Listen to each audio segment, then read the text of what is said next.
Welcome into the Waterboys. I'm Shake and Bake here with Rain Man and Divock on a rainy night in this October MLB postseason. The Cubs and the Nationals pivotal Game 4 has been postponed, but that's not what got Divock going off the rails right now. Divock, I'm not even going to ask how you're doing tonight because I know you're on a heater. Why don't you just dive into what you're feeling right now? Not doing well. I got a call a couple minutes ago from someone telling me that they were listening to Dusty Baker's press conference, manager of the Nationals, of course, and he blamed the Nationals' poor performance in Chicago yesterday in Game 3 on mold. All the mold in Chicago this time of year. And specifically the abysmal air conditioning in the hotels, and that the Cubs have it. And worse than all this is that the Nationals were given a respite of sorts because it's a rain delay or a postponement. They are able to start Stevie Strasburg now in Game 4, in a do-or-die Game 4. And what did Dusty Baker say? We are going to save Strasburg for Game 5 because he won't pitch well in Chicago because of the mold. Shake and bake. The mold. We are going to go with a pitcher with a 4.67 ERA and Tanner Rourke because of mold. You know, he won't. Strasburg won't even pitch out of relief. You know, I saw today that Tanner Rourke was supposed to pitch, as someone in my office was asking me who was pitching for the Cubs, and I saw it was Rourke versus Arrieta. I was like, oh my God, that's such a gimme for the Cubs in Wrigley closeout game. And then the heavens started to fall. And I was like, oh my God, the baseball gods actually don't want the Cubs to win right now because they're going to give Steven Strasburg a chance. And the fact that you have reported this to me is just reminds me of why, as much as I hate Brian Price, I'm so glad Dusty Baker isn't the Reds manager anymore. The worst manager in the history of baseball, Dusty Baker. No, because Brian Price is still worse, but the problem is Dusty Baker wins and then makes you fail once you've won. He's just a tease. Yeah, right. He has really good teams that go deep and can sometimes go deep into the postseason, but never punch through.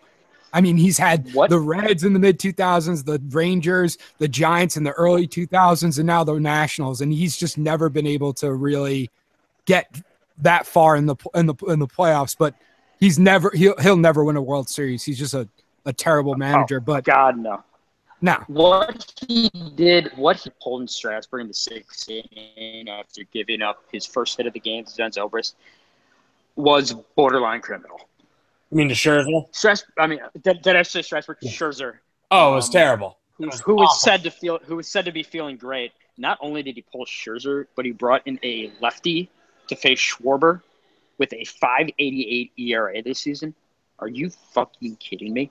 Were you just going and for those of you who might not know, Divock and I are two of the only residents of Chicago, who just can't stand the Cubs with all our heart and souls, or what's left of our souls.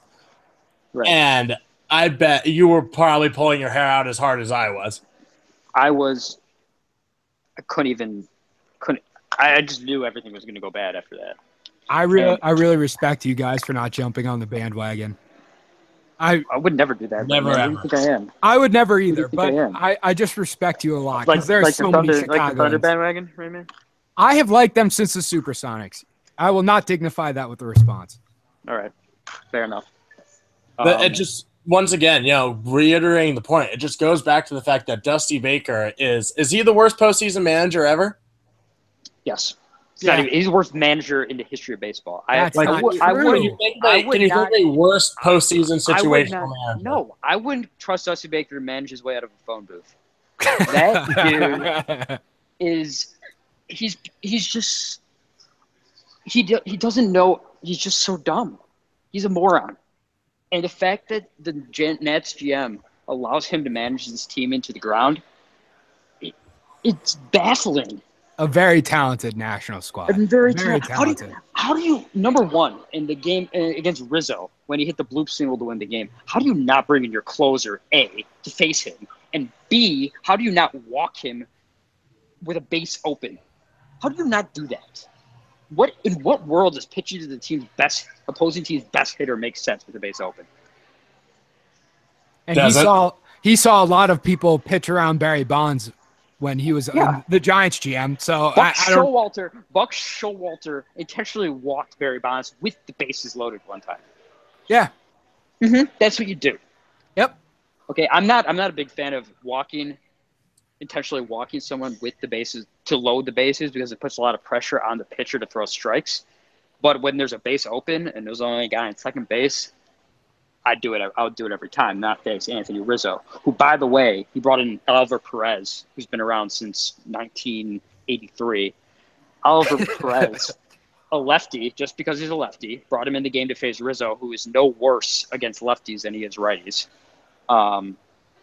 And he made contact and got lucky, and, maybe the national center fielder should have dove for and caught it. But the bottom line is you make your own luck. And Dusty Baker consistently puts his players in the position to fail. Dusty Baker shuns the baseball guys' attempts to give him a World Series. Yep. Yes.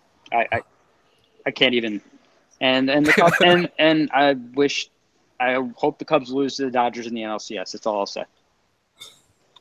That's all I'll say. Well, because this series is over. It's good as over.